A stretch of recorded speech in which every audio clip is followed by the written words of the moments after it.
Hello, everybody, and welcome to episode 125 of I Wish You Were Dead, a podcast about things that used to be alive. My name is Mike, that is Gavin, and that is Fia. And friends, what are you guys thankful for? Well, I'm thankful for a lot of things. I'm thankful that, we just bought a house, although, as it turns out, the house isn't necessarily the expensive part. It's all the other stuff you have to do with the house. Starting off real boring here, Gavin. But no, I'm thankful for the typical stuff, friends, family, whatever. The podcast. Aww. Fia, give me something better than that. Friends, family, my hat. Like, come on. Give me something better than that. I'm thankful for hugs and pecan pie, which I get brutally harassed for calling it pecan and not pecan. No, that's correct. This is what happens when you go to the South. Like, yeah. South is a different planet, man. Like, it's correct to say it that way. It's not correct to enjoy it, though. Right. Right. You know what I'm thankful for? What are you thankful for? Is that I've tried as hard as I could to not turn on my heat until Thanksgiving. And then my house got down to 49 degrees the week before Thanksgiving, and because I wanted something to be thankful for. I try not to turn on my heat until Thanksgiving so that I have something to be thankful for. Aw, that's and even though I failed and I had to turn on my heat before Thanksgiving because my house got to 49 degrees, I'm thankful for the fact that I can sit in my house in Syracuse, New York and be like, yeah, this is fine. I feel rather comfortable. Okay, but that's what I'm thankful for. If you ask, I'd say most people, is 49 degrees in your house comfortable? They would say no. No. So once it got to 49 degrees, I then turned the heat on into the 60s. I forgot what I had set at. All right. But so now it's not there because, boy, for a while there when it was in the mid 50s, low 50s, wasn't comfortable at all just existing in this house. My best part of the day was the shower because there was heat. Aww. It's rough, and that's why I do that. So I have something to be thankful for. Not friends or family or anything. Just No, absolutely not. You people are lucky to have me. Thanks, Mike. It is heat that I am thankful for. It's wonderful to see you guys, as well as nice to be back here with the listeners after taking last week off. Yeah. Yep. Hope everybody had a good Thanksgiving. Yeah, we did. We had a pretty nice Thanksgiving. Liz and I went up and saw my parents and saw my two nieces and my grandparents and stuff. So it was good trip all around. But yeah, a little behind the curtain action here. All three of us kind of forgot last week. Yeah. I was on vacation. My university is kind enough to, without using vacation days, they just give us the whole week of Thanksgiving off. And so I was in full vacation mode. I definitely thought that day was Sunday. And then our usual recording time rolled around. And someone was like, "Hey, are we doing this?" And I was like, "Oh, yeah. No. Oh no, it wasn't even Monday. It was Tuesday. It was the next day." Oh yeah. And I think Fia was like, "Hey, we forgot to record last night." And we were just like, "Oh, well, I don't really want to do it today. Let's just do it next week." Yeah. Yep. That was which is not a good habit. That we shouldn't get into a habit of that. But it's a holiday. What can we say? We can be thankful for the holiday and the flexibility of our podcast schedule. Exactly. But yeah. So today, as an episode that ends in a 5 or a 0, it is not one of my episodes. It is a Fia or Mike episode, and this time it is a Fia episode. And before we get into all of that, though, Mike, do you have a today in history for us? Oh, wait a minute. Before that, housekeeping. I suppose I should keep house because it's a Fia episode. Why not? So do not forget to rate the show on whatever platform you listen to us on, and to follow us on our various social medias, Twitter, Facebook, and YouTube, and to give us feedback on the show, and suggest any future topics you might like to hear on the show.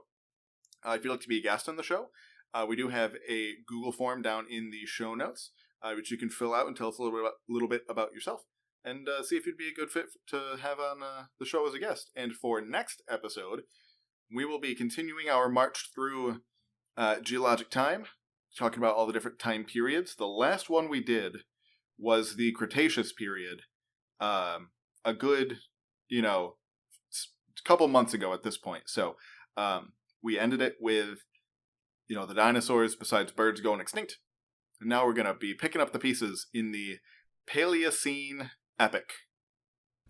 Cool. In the time, while the dust from the asteroid was settling. So that's what we're going to be talking about in our next episode in 2 weeks. Sounds good. Yeah, and with the house kept, now hopefully that gave you a little bit of lead time, Mike, if you didn't have a Today in History. How dare you? How dare you? Am I wrong? Statistically speaking. Right. We're throwing statistics out here now? It's a science podcast, so yeah. Anyway, go ahead, Mike. I don't know. Now I'm not sure I want to do Today in History. But I will anyways. So, in 1972, we have Pong released. Ooh. November 29th, 1972. Pong is released, the first commercially successful video game. There's a cool video I saw about what was the actual world's first video game, and that question is surprisingly difficult to answer. Yeah. But the first commercially successful, nobody doubts it, everyone heard of it video game, Pong, released today in 1972. That's pretty cool. Yeah. That's all I got. Could you explain what that game is for some people that may not know? Yeah. Take it away, Gavin. Yeah, so Pong there's a single pixel. It's basically very simple video game ping pong. So there's a little pixel that bounces back and forth, and you have just a wheel that you turn in one way or another to slide your paddle, basically, to block the pixel from going past your paddle. Cool. Almost like a hockey goalie or like a foosball goalie, almost. Yeah. And so it just bounces back and forth. And I don't know if this was the case originally, I believe over time, the longer it goes without scoring, it speeds up. I don't know whether that was the case in the original Pong. I know I've played it at arcades and stuff, and that's the case whenever you play Pong for the most part these days. But yeah, that was pretty much just it. That was the entire game, was one sort of square of pixels that bounce back and forth, and then 2 blocks of white pixels on one on either side, and you just sort of turned a dial, basically, not even like a wheel or a joystick or anything. It was just like a dial that you turned one way to move it to the left and the other way to move it to the right, and that was the whole game. Cool. It's surprisingly fun and kind of difficult, because we're so, at least myself as someone who plays a lot of video games, it's surprisingly difficult because of how simple it is almost. You expect it to move faster, or you expect the paddle to be a little more responsive to you moving, that you kind of you don't adjust for it. It's an interesting game to play in almost 2024. Awesome. And this week, because it is a FIA episode, we do not have a Seagrass Corner, but I'm going to hit you with some hard and fast paleontology news. So, a few weeks ago, there was a study published about a really unusual group of animals that we don't really get good fossils of, and they are lampreys. Ooh, the demons. Yes. Lampreys, if you are not familiar, are more or less giant leeches, but they're not leeches. Leeches are worms. They're segmented worms, just like earthworms. Lampreys function in their environment a lot like a leech, at least the ones that are the most familiar to people, that they just latch onto the side of a fish and basically suck its blood. However, it's not a worm, it is a fish. Specifically a jawless fish. So these are a really, really ancient group of vertebrates. So they don't really have bones. They have a mouth, but no jaws. They just have a hole at the front of their face that has not quite true teeth, because they're not made out of dentin and enamel and bone like our teeth are. They're made out of keratin, so they're much more like horns or little fingernails than they are, teeth, or even like teeth that you would see in like a fish, like a bony fish. So lampreys, there are ones that don't do this. There are some that are predatory, or some that are not parasitic, but that is sort of the typical how people think of lampreys. And so, as you can imagine, they are not very common as fossils because they don't really have hard parts. Right. However, there was a really phenomenal fossil site, which was a previously known site, I believe, in China, but it was from the from the Jurassic Yanliao biota.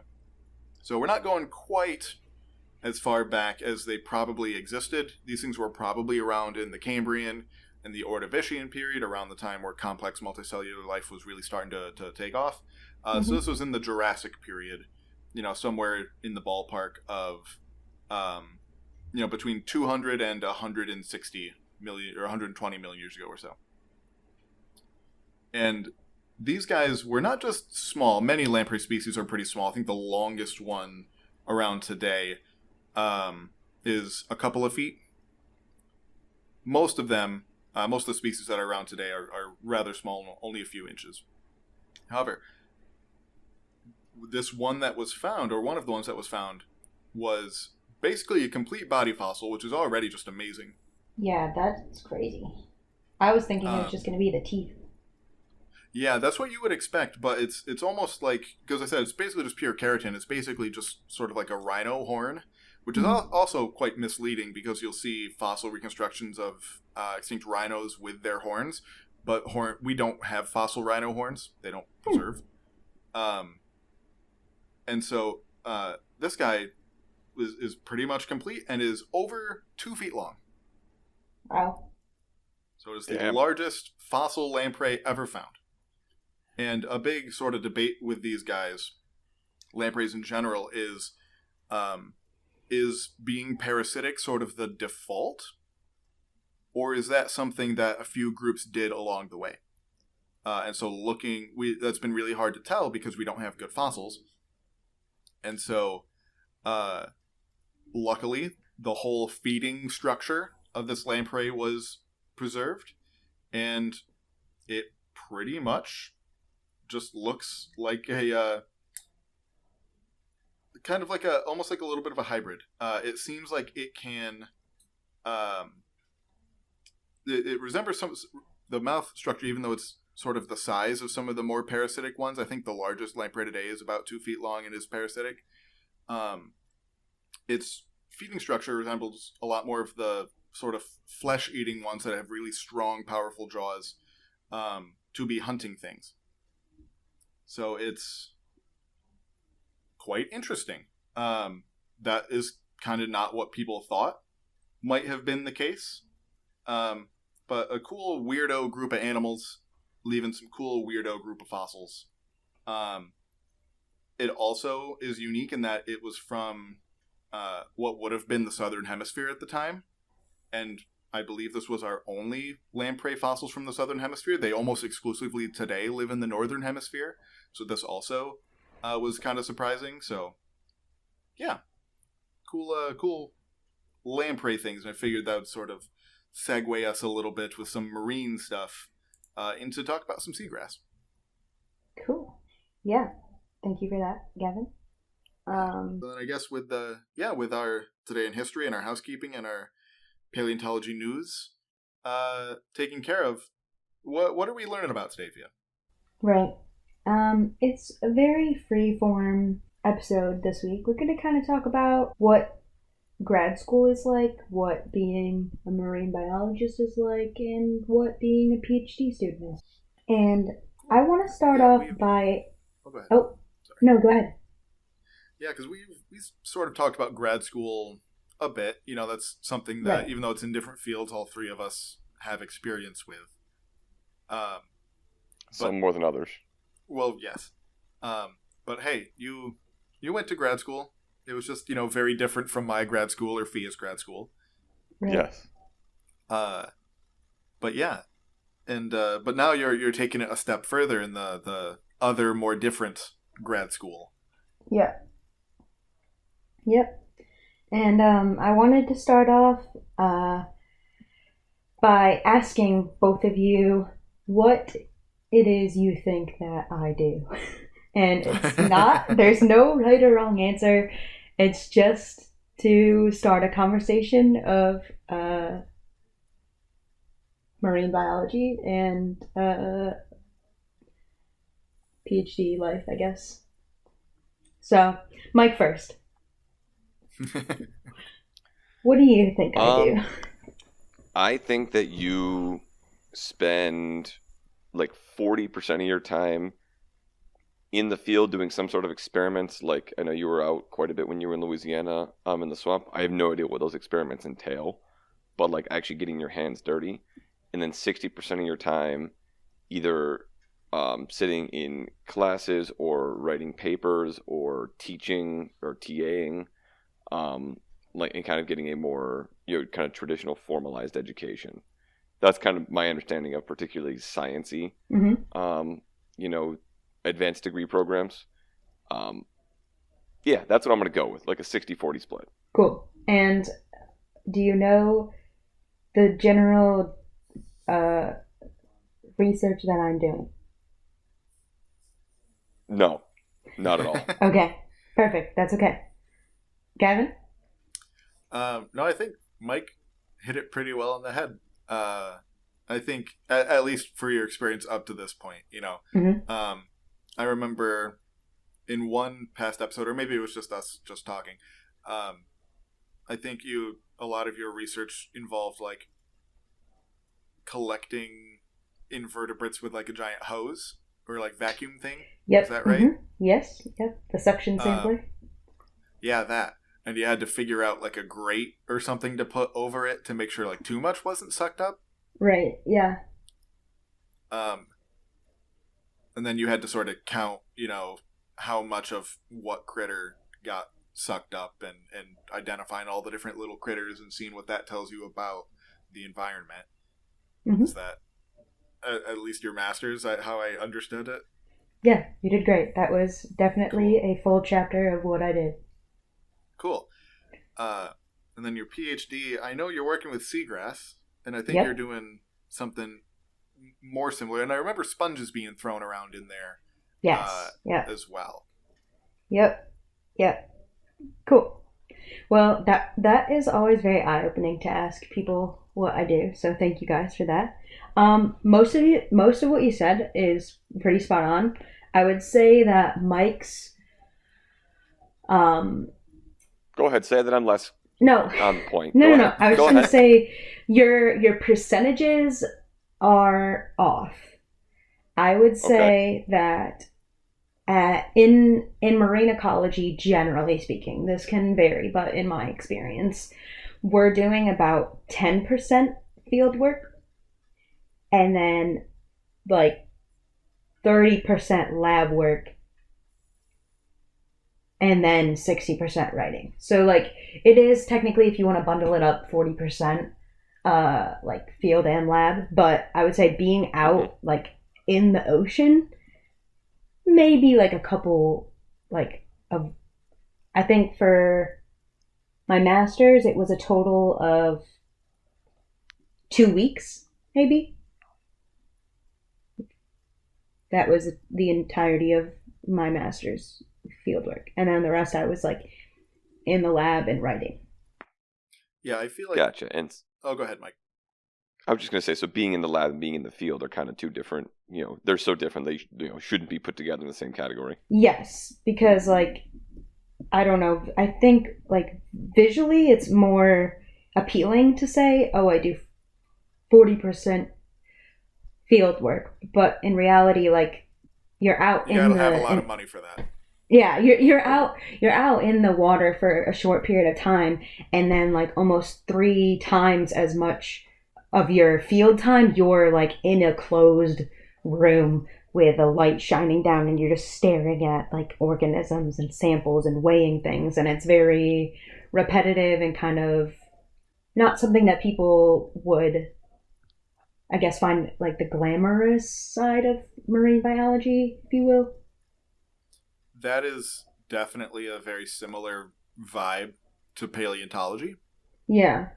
Because everyone imagines like the beginning of Jurassic Park where you're out in the desert or something and you're just laying on your belly, scraping at stuff on the ground. And like, yeah, that does happen. And that's probably the most exciting part.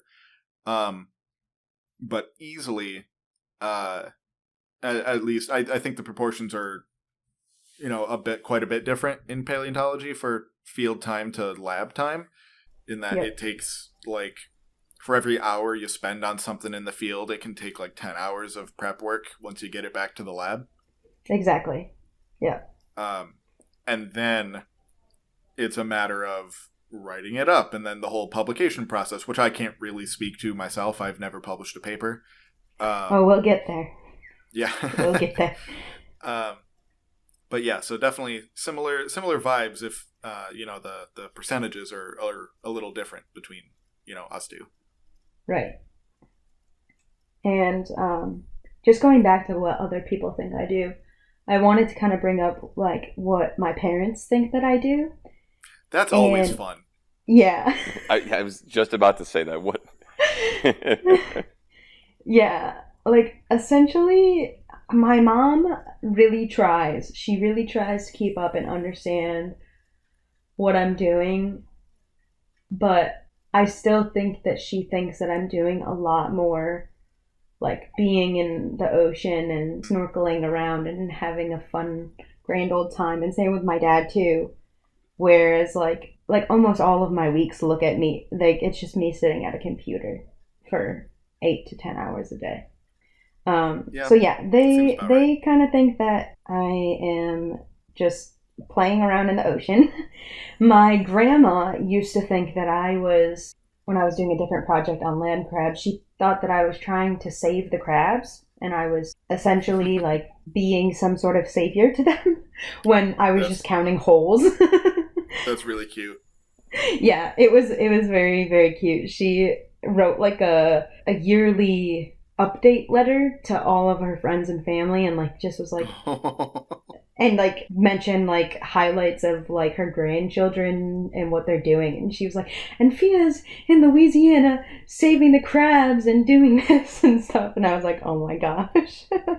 That's this really is sweet. So inaccurate, but so sweet. Yeah.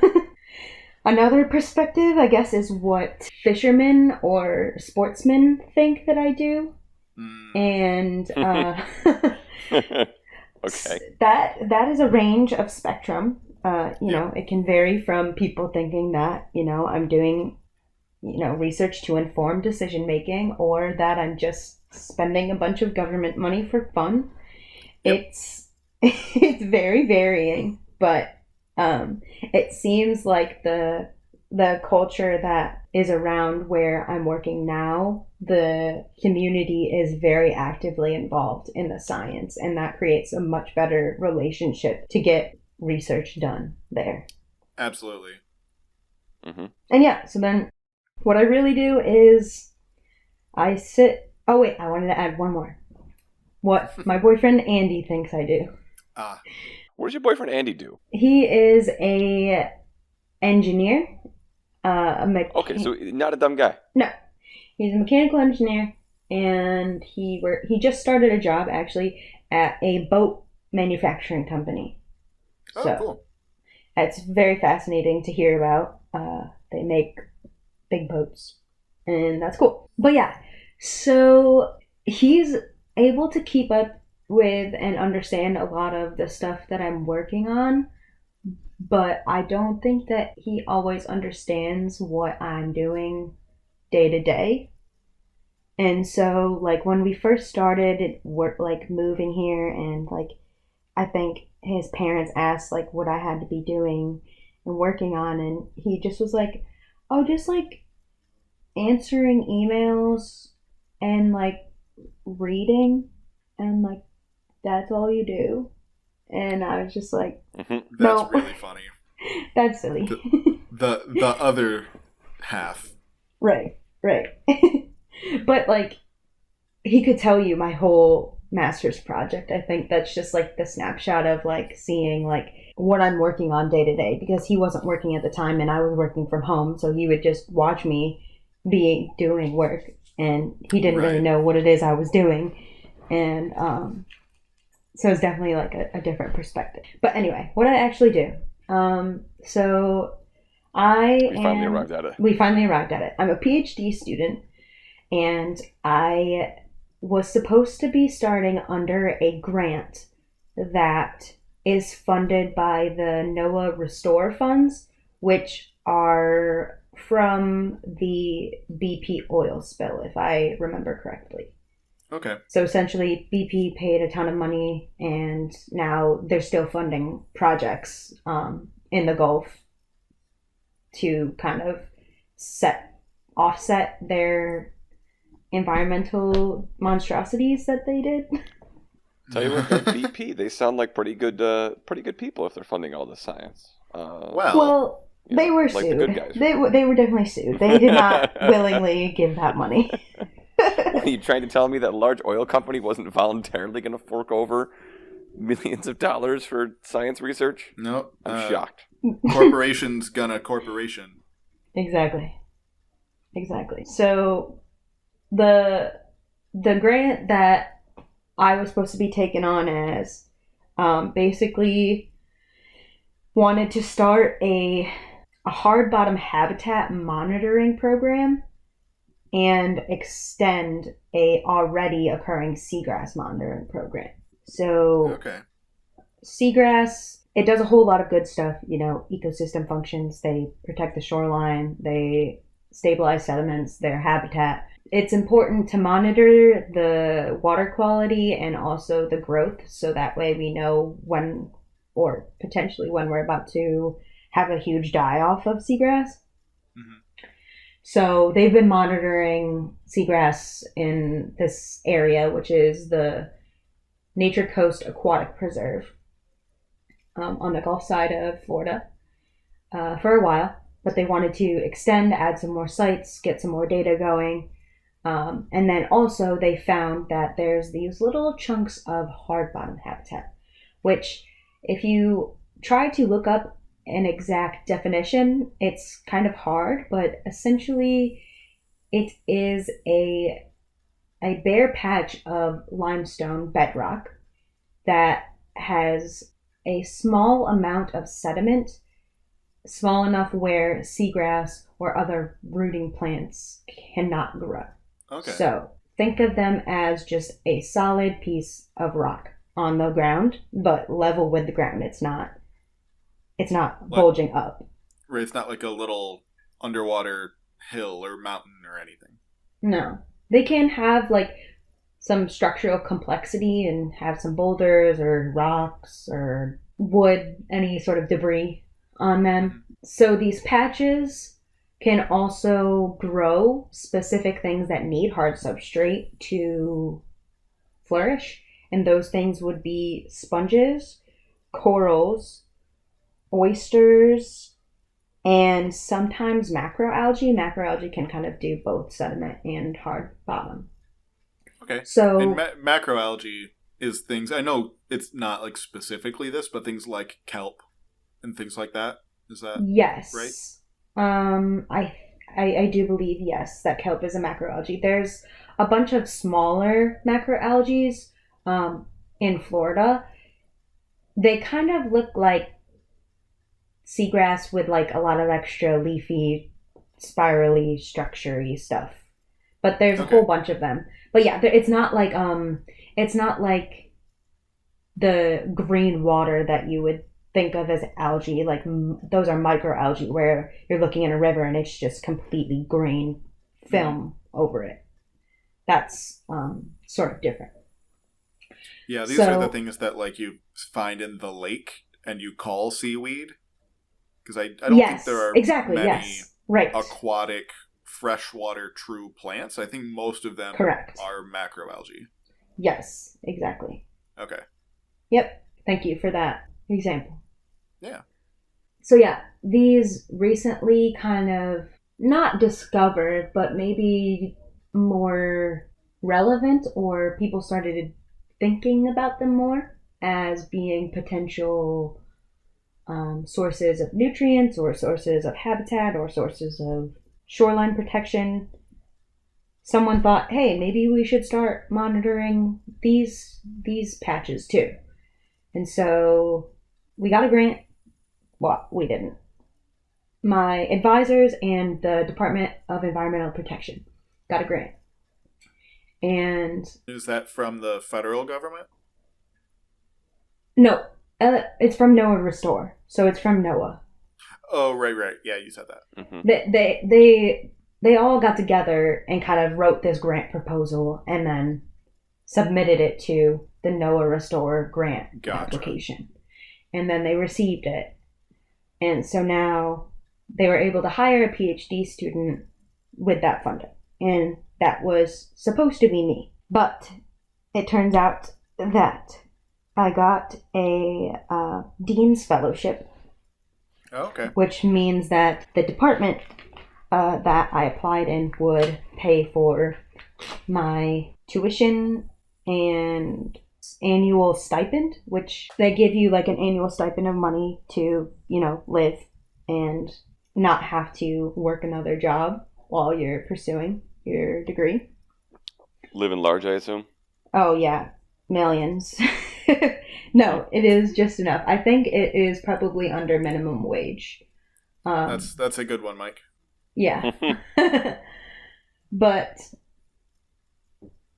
yeah, so now it's kind of an unspoken agreement that even though I'm not the hired PhD student on this grant, I'm still going to be doing that, and we'll have some maybe more flexible spending to see if I want to do extra kind of projects within the grant and have some that's cool. A little more supported funding from that. Where was I going with this? Flexibility. What you actually do. Yeah.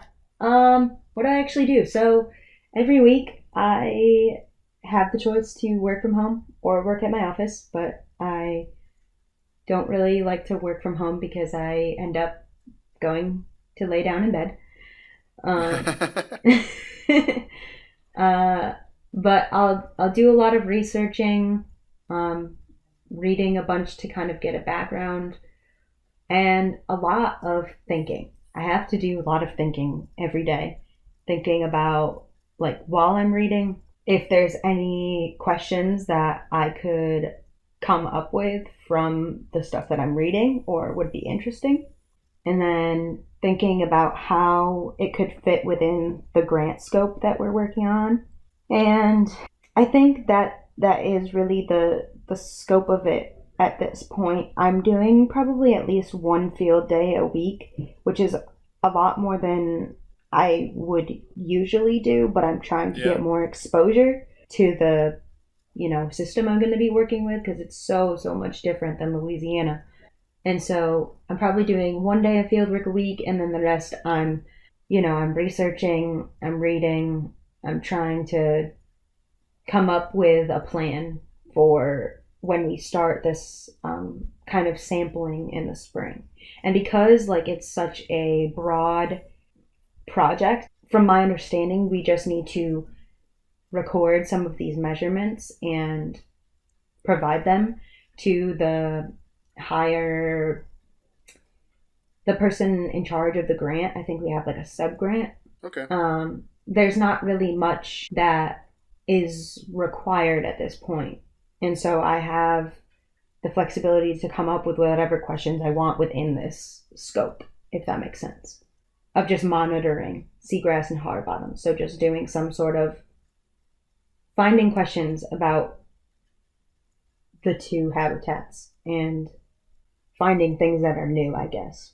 Yeah, that's pretty much how I understood what some of my friends who were doing PhDs in our department when I was doing my master's, where they were just reading constantly. And I read a lot when I was doing my master's, but this is definitely more for me, I would say.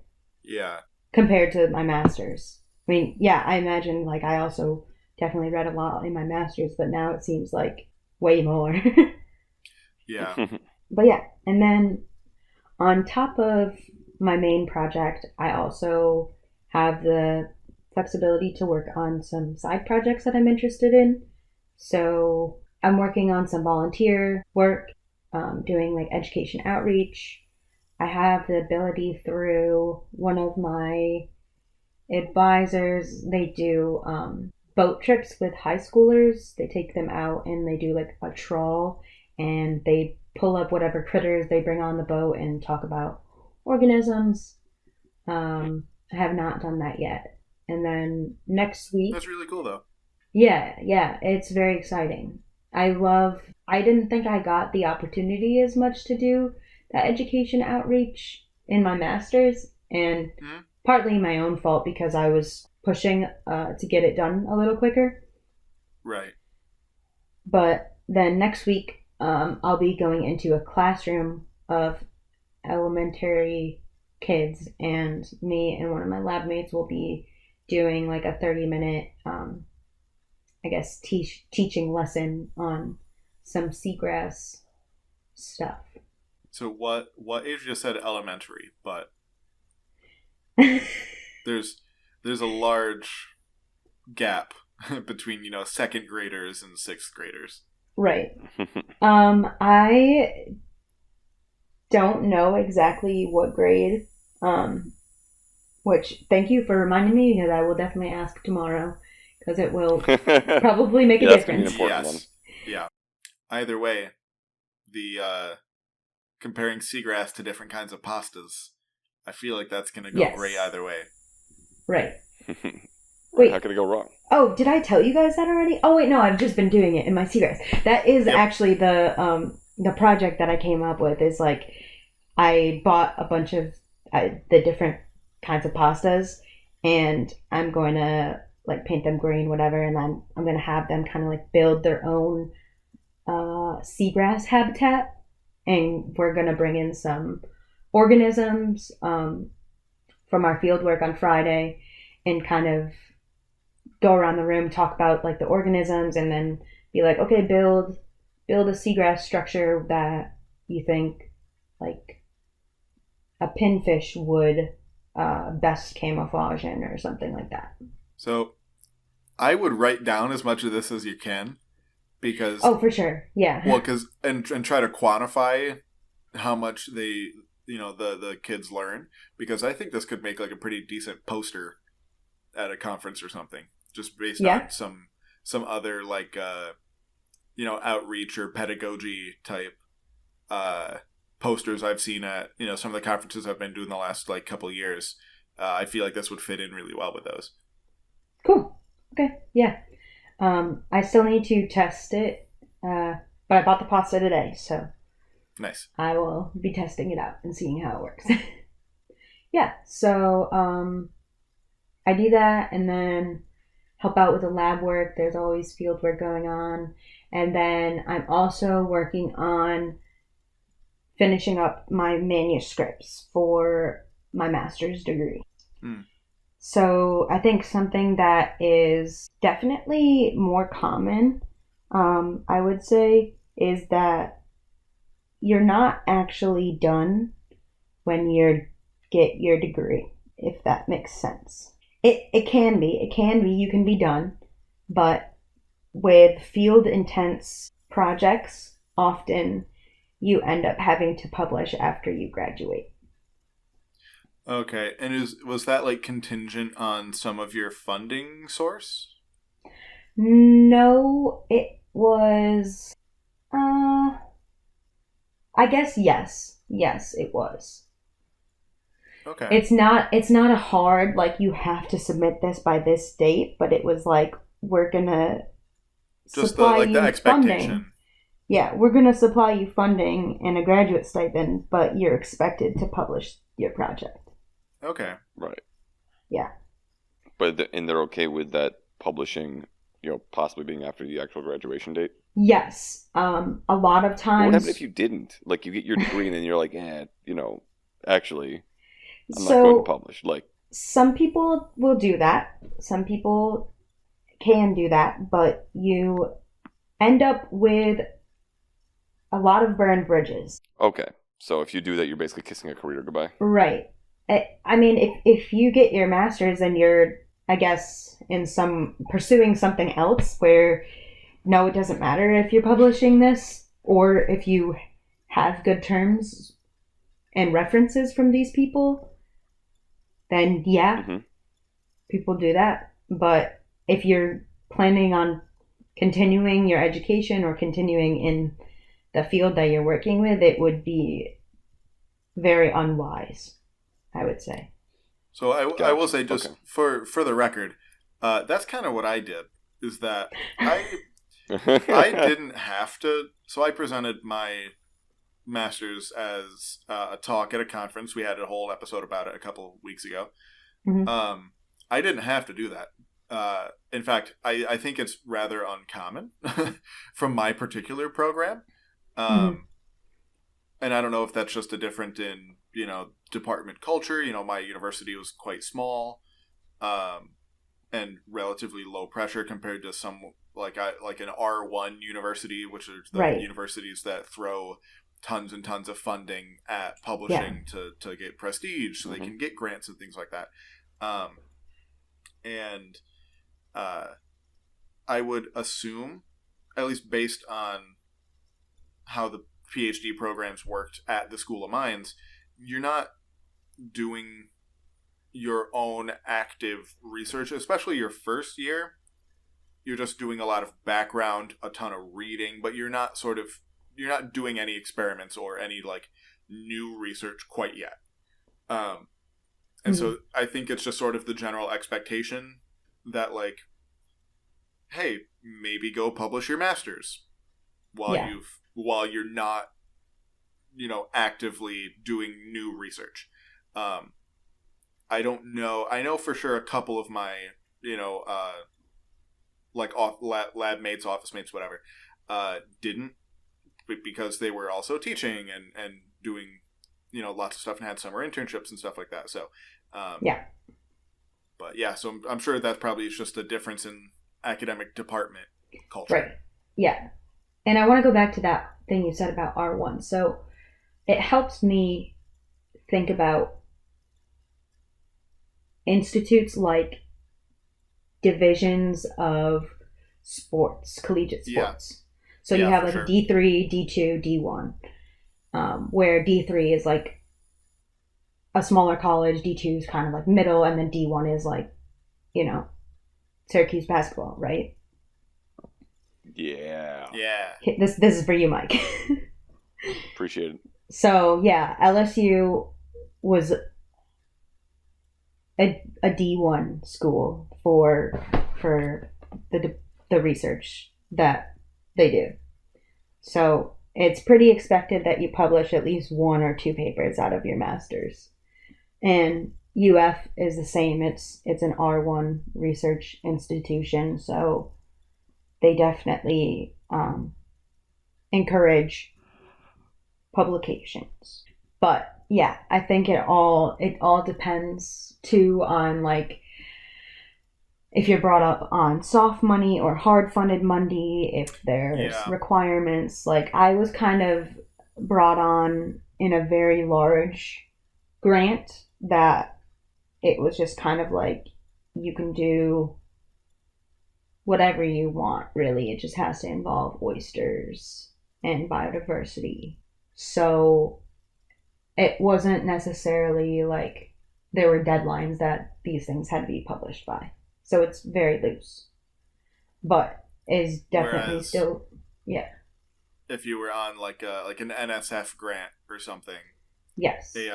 For the non-science folks, a National Science Foundation, so that's money from the federal government. There are a lot of strings attached to that. Yep. And there are certain things that you need to do by certain times.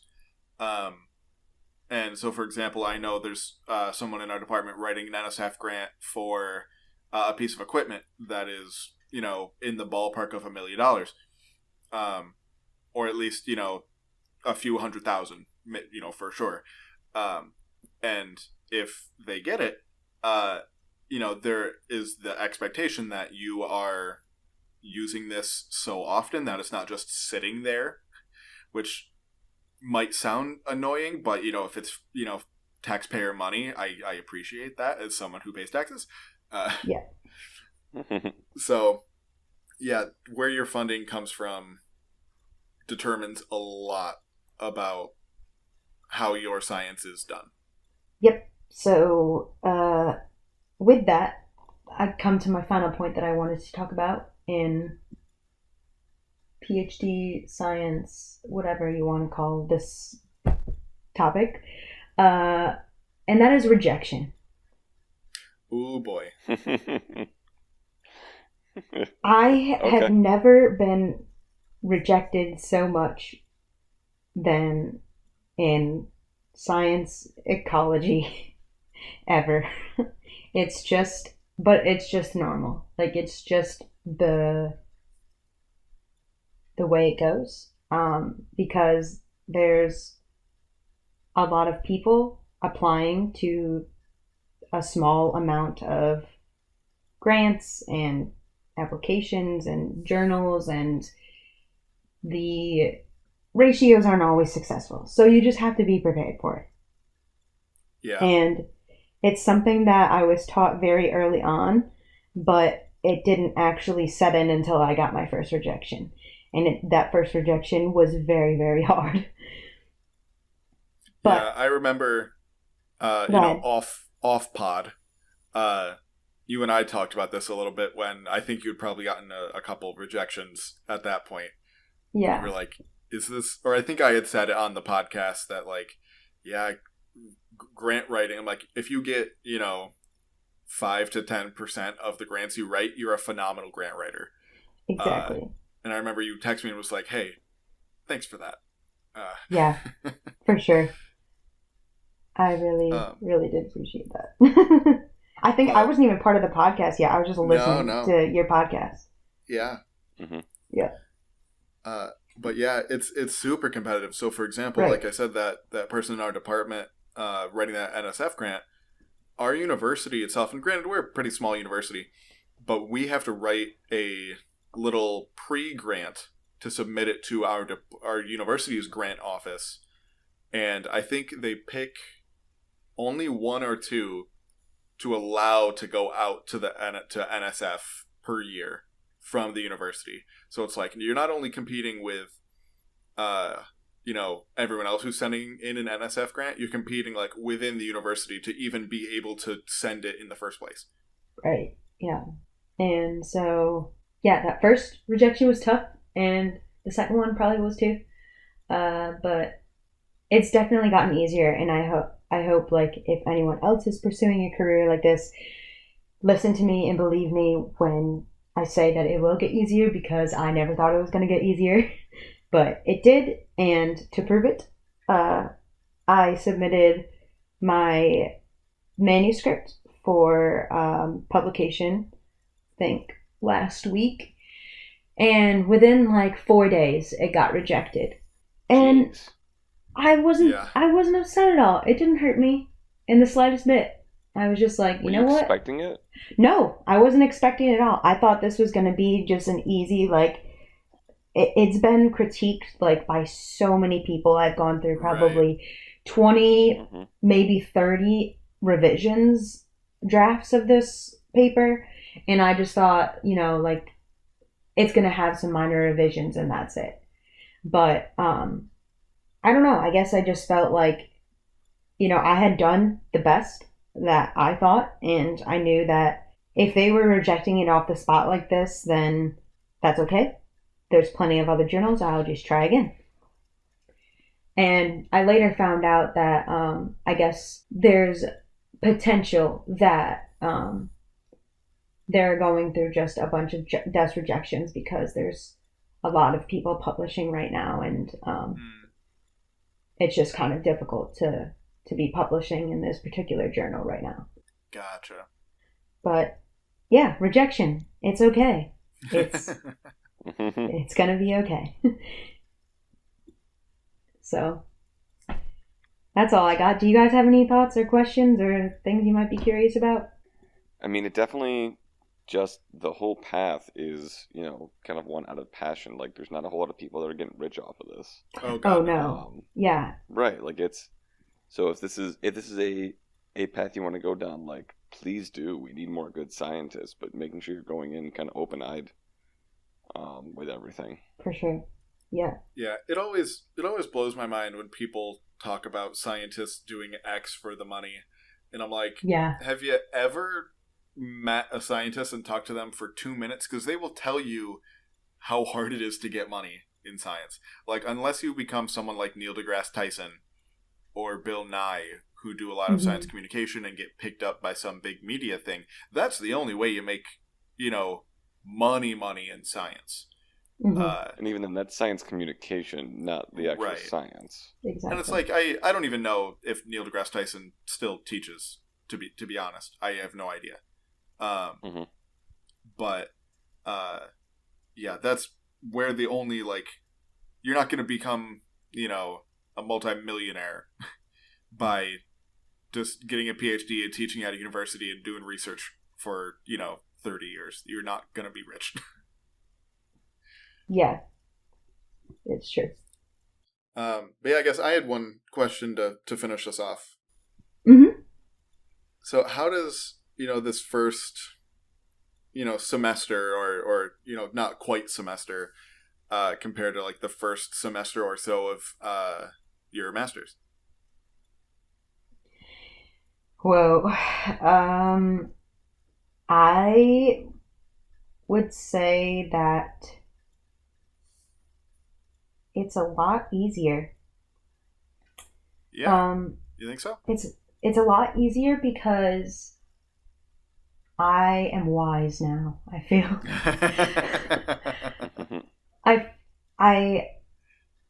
I think about this a lot.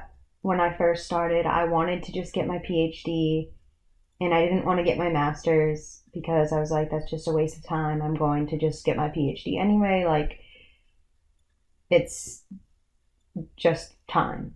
And thinking back on that now, I am very grateful for getting a master's degree first, because it not only prepared me with knowledge in like the science community, but it also helped me in like what to expect emotionally and physically, and I guess kind of the inner workings and underlying things that no one ever teaches you before you get into grad school. And I wish that I had wrote all those things down, because a book of that would be incredible, but I did not. And so now I don't remember them. They're just part of my nature. Yeah, I definitely sort of second that vibe. Because, I've talked about it on the show before. I think, fairly early on in the series of episodes here. But, when I started my master's, I fully intended to, do the same thing. Go get a PhD afterward. Although in paleontology, it's very uncommon to just go straight to a PhD. It does happen, but it's a lot less common than in the life sciences. So I fully intended to do my 2 years at my master's and then go do my 4 to 6 in a PhD. And then I got actually going into my master's, and I was like, I don't know how much I love this. The actual minutia of doing the work. Obviously, we're 125 episodes deep. Obviously, I think it's really important. Yeah. But, whether it was for me to do for the next, give or take, 50 years, I just I decided no, it wasn't for me. And so that is definitely not knowledge that I would have had, if I hadn't done a master's. And that would be a horrible thing to realize in the middle of your PhD. Yeah. But if you do realize it and you are in your PhD, you should still stop. Yes, I absolutely. Still believe that, because dealing, it's like quitting should always be an option. We should talk more about how quitting is totally fine. Right, exactly. But yeah, I definitely, and also like with my master's degree, I was starting my first sampling like within the first couple months, and we're not starting until April. So I have a lot more time now, which I think helps the stress levels. Awesome. Well, I don't think I have any other last questions or thoughts, and we're brushing up on an hour. Yep. So do you have any closing thoughts for us? I just was going to say, if any of you listeners have any questions for me that you would like to ask me, please feel free to, I don't know how, but ask me through our show. YouTube comments or tweets or whatever the heck they're being called now. Or yeah. Awesome. Wonderful. Well, thank you, Fia, for kind of taking us through that journey. And thank you to all of our listeners for making it through episode 125 of I Wish You Were Dead, a podcast about things that used to be alive. We'll see you in 2 weeks, and until then, take care, everybody. This episode of I Wish You Were Dead was written by Fenella Campanino and hosted by Gavin Davidson, Mike Bryson, and Fenella Campanino. It was sound edited and edited for YouTube by Gavin Davidson. Special thanks to former guests of the pod and to listeners like you.